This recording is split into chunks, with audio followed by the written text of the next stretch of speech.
আপনারা দেখছেন একুশে টেলিভিশন।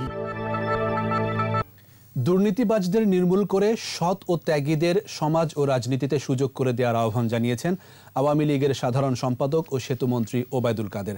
আর যারা উদ্দেশ্য নিয়ে আওয়ামী লীগে প্রবেশ করেছে তাদের বিরুদ্ধে সজাগ থাকতে নেতাকর্মীদের প্রতি আহ্বান জানিয়েছেন তথ্যমন্ত্রী হাসান মাহমুদ।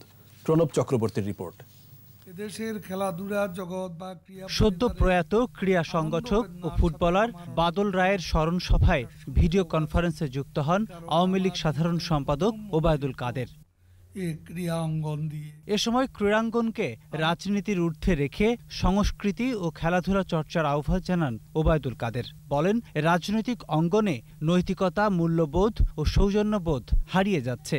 আমাদের কেউ কেউ ব্যক্তি স্বার্থে কখনো নিজস্ব বলয় তৈরির জন্য, আবার কখনো অন্যায় অর্জনকে সুরক্ষা দিতে অতি রাজনীতিতে ঝাঁপিয়ে পড়ে। সকল রাজনৈতিক দলে যারা অনৈতিক চর্চা করেন, যাদের মূল্যবোধের অভাব রয়েছে, যারা দুর্নীতি করেন, তাদের নেতৃত্ব থেকে দূরে রাখতে হবে। তা না হলে রাজনীতিতে ভালো মানুষরা জায়গা পাবে না।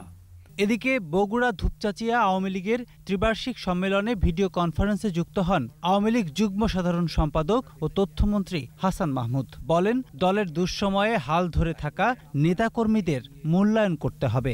সুযোগ সন্ধানে যেগুলো আমাদের দলের মধ্যে নানা উদ্দেশ্য নিয়ে প্রবেশ করেছে, অনুপ্রবেশ করেছে, তাদেরকে চিহ্নিত করতে হবে। তাদেরকে চিহ্নিত করে তাদেরকে দল থেকে বের করে দিতে হবে। দক্ষিণ এশিয়ায় করোনা মোকাবেলায় বাংলাদেশ সফল উল্লেখ করে সকলকে সচেতন থাকার আহ্বানও জানান তথ্যমন্ত্রী। আমাদেরকে অবশ্যই সতর্ক থাকতে হবে। প্রণব চক্রবর্তী, একুশে টেলিভিশন, ঢাকা।